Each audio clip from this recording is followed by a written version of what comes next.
Evo Morales laments opposition attempts to stage a coup as thousands turn out to defend Bolivia's democracy. Protesters gather across Brazil against far-right President Jair Bolsonaro. And Chilean women deliver a letter detailing human rights abuses, including sexual abuse by the security forces. Hello and welcome to Telesur English. I am Estefania Bravo. This is From the South.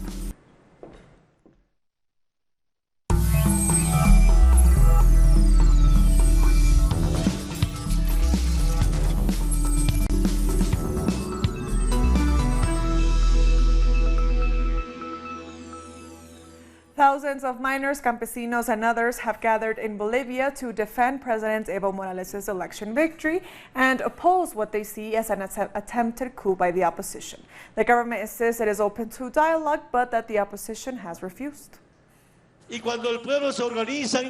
When the people organize as a political instrument for liberation, and we guarantee not only economic, social and political stability, but also continuity, they accuse us of being authoritarian or a dictatorship.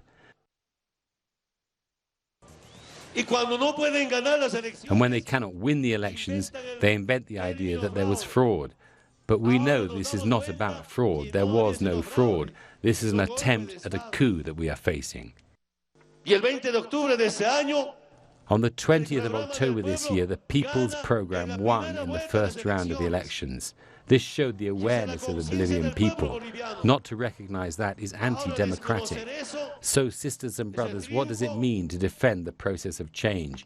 It means defending social policies, defending our economic policies like nationalization, and ensuring basic services as a human right for all of us.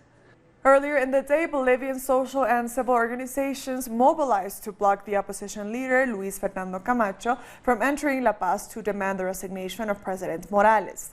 The Minister of Government, Carlos Romero, said the president of the Santa Cruz Civic Committee flew back to Santa Cruz after a few hours at the airport because the crowds prevented him from going into La Paz.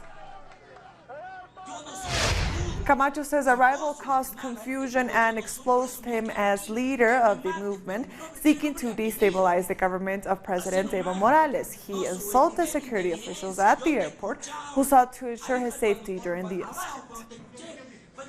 Mr. Camacho and his delegation remained in El Alto International Airport's facilities as all exit gates were blocked by mobilized people.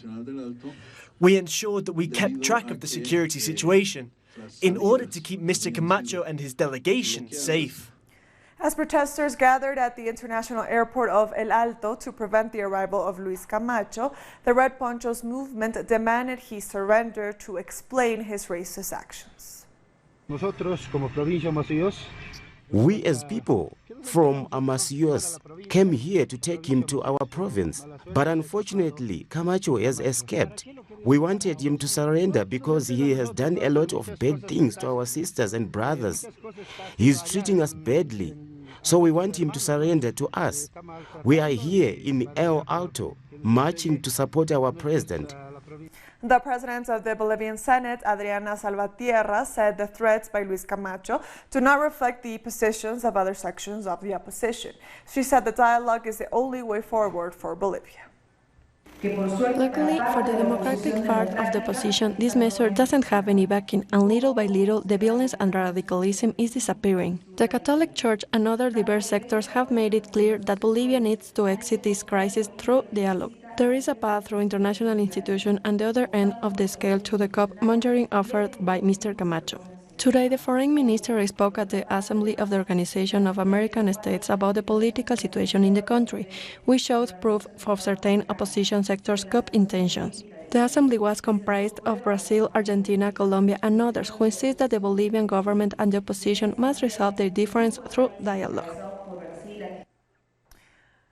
Moving on, thousands of people across Brazil are taking to the streets in a new wave of protests against far-right President Jair Bolsonaro. Our correspondent in Sao Paulo, Brian Muir, has more details.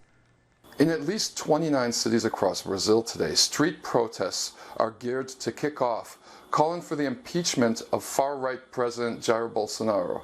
Now, Bolsonaro has been involved in scandal after scandal since he took office in January, and his popularity has continually plummeted to its current rate of below 30%. People are upset with his neoliberal austerity programs. People are upset with the fact that more and more evidence is showing a possible connection between him, his sons, and the assassination of Rio de Janeiro City Councilwoman Marielle Franco last year. People are upset with the government's ultra-slow response to the largest oil spill in Brazilian history, which has now hit 2,000 kilometers of coastline in the northeast. It took 60 days into the crisis for Bolsonaro to send Navy ships up there to start cleaning up the oil, and it appears that the leak hasn't even stopped yet. In addition, there's the crisis in the Amazon, and unemployment is at very high levels right now. So the protests today are being led by the National University Students' Union, UNI, and the National High School Students' Union, UBES, and supported by the other labor unions, the teachers' unions. These are the same people who put 1.8 million people on the streets on 2 different days in May of this year. So the expectation that these are going to be large protests, and the momentum is going to build to impeach the beleaguered President Bolsonaro. We thank Brian for that report. Women have been playing a critical role in Chile's protests against the government and have suffered from some of the most brutal repressive tactics, including violence and sexual abuse.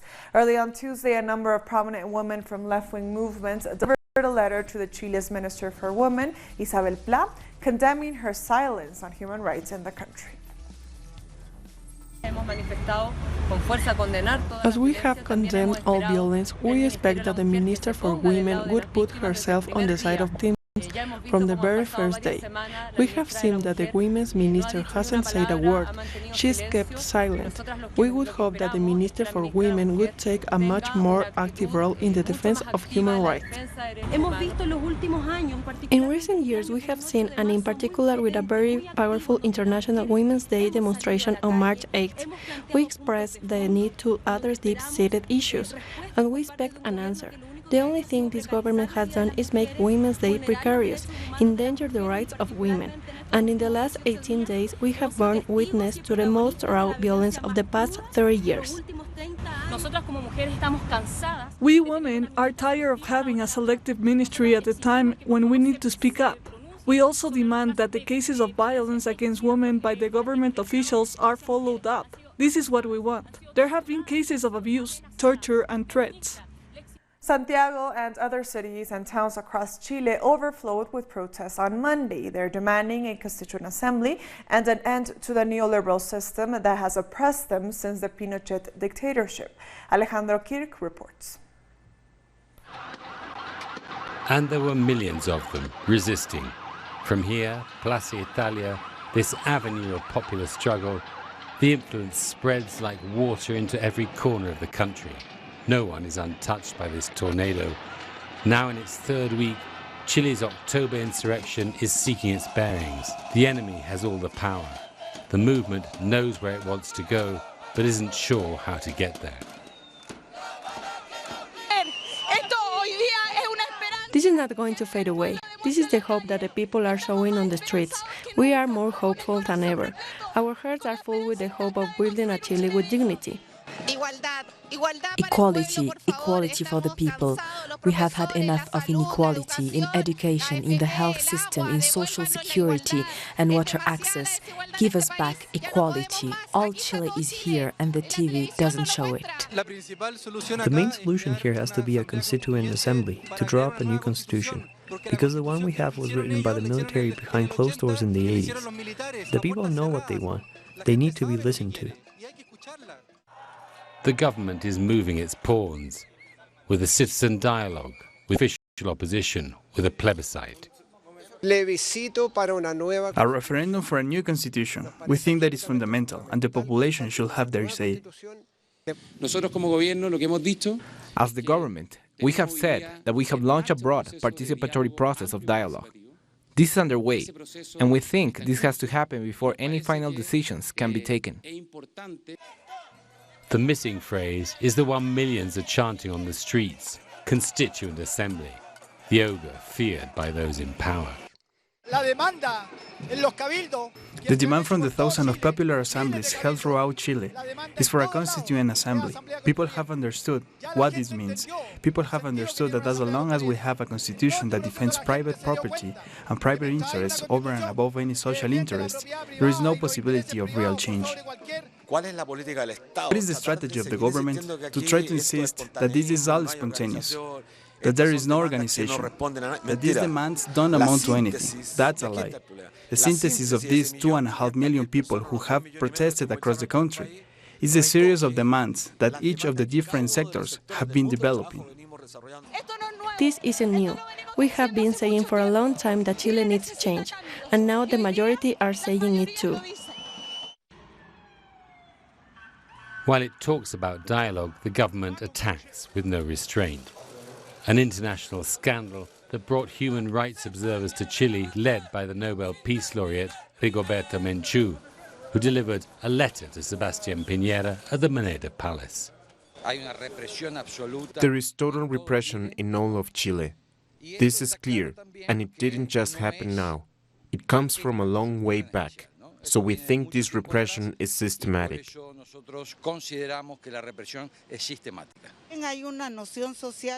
There's a perception in society that there have not been reforms since the Pinochet laws, either in terms of human rights or in the role of the security forces. In Guatemala, we have tried to lay out a new role for the security forces in a democratic society after the end of the armed conflict. So I'm surprised that these reforms have not happened in Chile. This avenue where the people meet, march and resist is where President Salvador Allende held his swearing in on November the 4th, 1970. The avenue does not forget. Coming up after the break, the United States government is set to revoke the visas of 5 more politicians in Jamaica. Stay with us.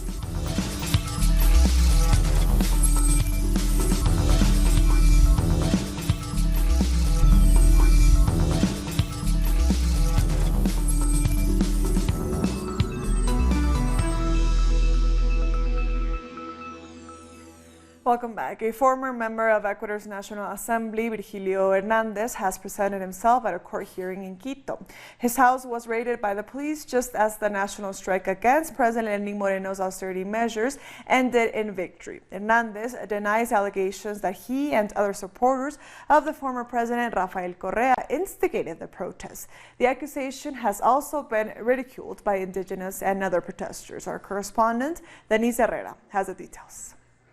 Good afternoon. We are at the Pichincha Province Court in Quito, where recently the hearing against the leader of the Citizen Revolution movement, Virgilio Hernández, one of the main leaders of the Citizen Revolution movement, just started. Virgilio just arrived at this court.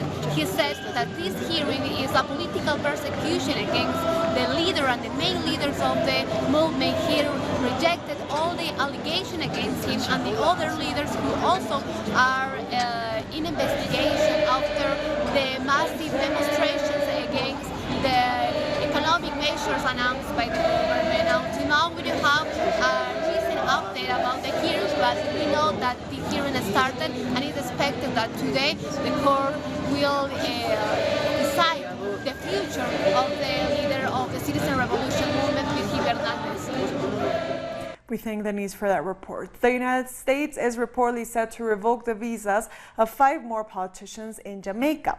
Reports say that 2 members of the governing Jamaica Labour Party and 3 members of the opposition People's National Party, PNP, are to be affected. It's also noted that cabinet member Daryl Vaz and PNP Vice President Philip Paulwell have already lost their U.S. visas. No reason was given. However, all U.S. visas are issued on the condition that the holder abides by their terms and can be cancelled at any time, whether before, during, or after a visit to that country.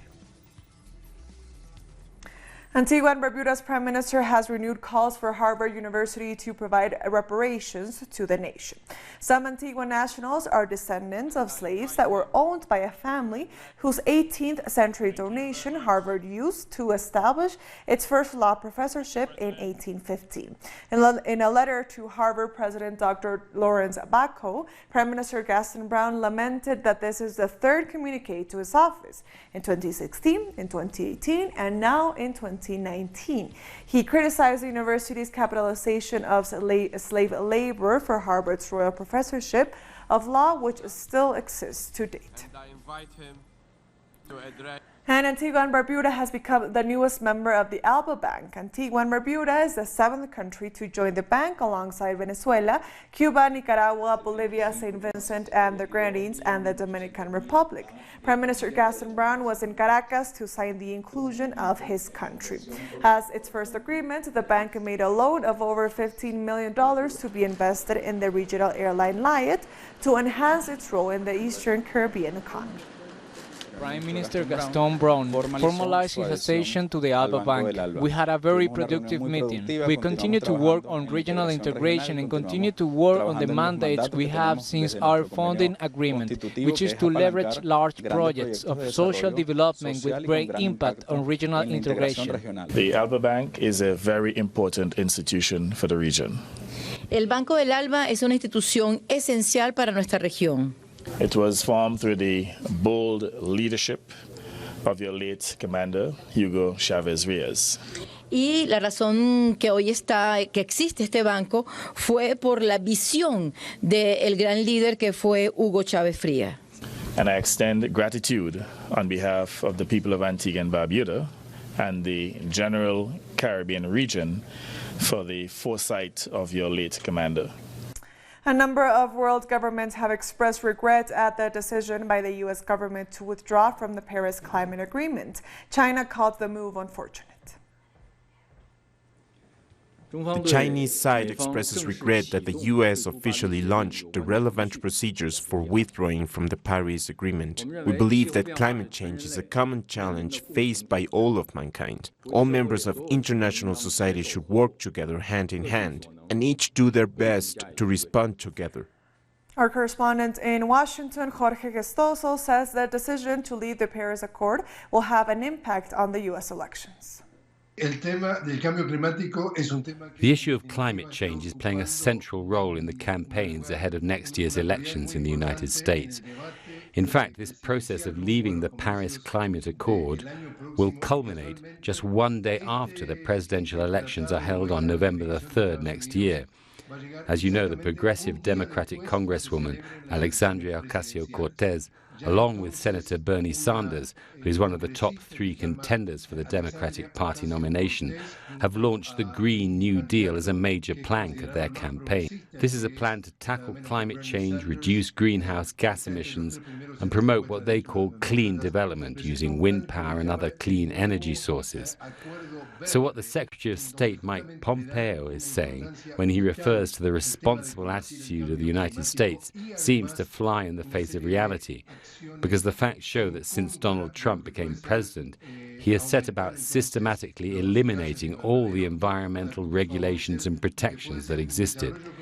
For example, he's favored the highly contaminating coal industry, supposedly to create jobs, even though clean energies create many more jobs than coal does. Statistics show that the United States is responsible for about 20% of all the world's CO2 emissions. Yet the US is one of only 3 countries that's refusing to sign the Paris Agreement. Now, all 3 of the main contenders for the Democratic presidential nomination, Joe Biden, Bernie Sanders, and Elizabeth Warren, have taken up this issue.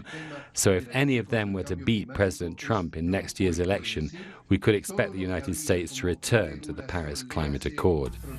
Coming up after the break, a huge fire in Nigeria rips through a popular market in Lagos. Stay with us.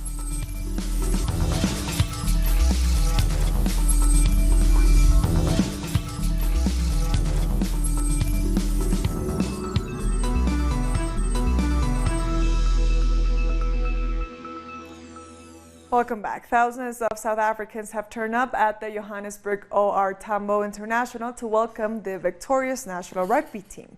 The international arrivals area of the airport was awash with the green and gold colors of the team, fondly known as the Springboks. South Africa won its third Rugby World Cup trophy on Sunday after they beat England 32-12 at a final played at Tokyo's Yokohama Stadium.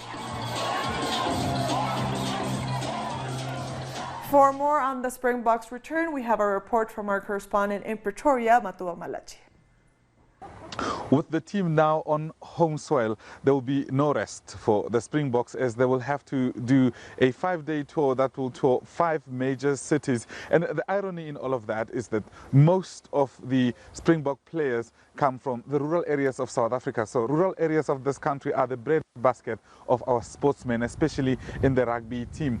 So Heroes Welcome has been now set up at the OR Tambo International Airport, where they will arrive in 2 flights. The other one arrived early and the other one will arrive later because of the logistics that come with traveling from Asia. And so President Cyril Ramaphosa has asking the country and everybody to rally behind the Springboks to show them support for the victory they've done in Japan. And also, this has been South Africa is actually a very strange country if you don't understand the politics, because the victory of the Springboks has somehow divided the country, some calling it a unifying act, some calling it nothing but just a victory which does not do anything to the politics of the country. But for the coming days, with the tours that are coming, with the return of the Springboks, we will see South Africans rally behind the team, and it will show itself whether this is an act that will unite a very polarized country racially, because Springboks has a history of being a very white Afrikaans sport here in South Africa. But now, in post-apartheid 2019, we see it as a unifier of the nation. It's back to you, studio. We thank Matuba for that report. A huge fire in Nigeria has ripped through a popular market in Lagos. The fire started in the morning with thick black smoke and flames shooting up from many 5-story buildings surrounding the market. No deaths or injuries have been reported so far, but many properties were damaged. The authorities are yet to determine the cause of the fire. A recent attack on a military base in Mali, which saw dozens of soldiers killed, highlights the country's growing security challenges. While attacks on soldiers and foreign troops gets the lion's share of media coverage, civilians in the country's northern region have borne the brunt of the assaults. About 1,000 people have been killed in the jihadist attacks and fighting between Fulani herdsmen and other tribes. The presence of more than 11,000 United Nations peacekeepers and French soldiers has done very little to improve the situation. They tied both my arms and both my hands. My arms were cut. They cut them with a knife, both arms. It was very painful and so painful that I screamed until I was exhausted. They started raping me one after the other.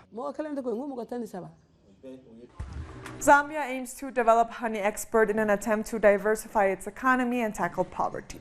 Zambia is known to be the second largest copra producer on the African continent, but the country has been trying to expand export beyond the medal. Currently, Zambia produces 2,000 tons of honey per year, but the production is set to grow to over 10,000 tons soon because of increased exports, with over 30,000 rural beekeepers propelling the industry. We have been known to be copper producers for centuries. Now we want to diversify and go into other industries. Honey exports can be a key component in the growth of the economy and fight against poverty in Zambia through job and wealth creation. Brazilian indigenous activists have protested outside the European Union's headquarters in Belgium against EU countries' complicity in the destruction of the Amazon rainforest. Environmental activists from organizations including Greenpeace called on the EU to impose restrictions on the importation of Brazilian goods that are linked to the destruction of the Amazon. The increase in agriculture and commercial activity have been blamed for the record number of fires which recently ravaged the world's largest rainforest. The fire burning in the Amazon at the moment is as a result of organized criminal activity caused by the consumption of Europeans, including Belgians.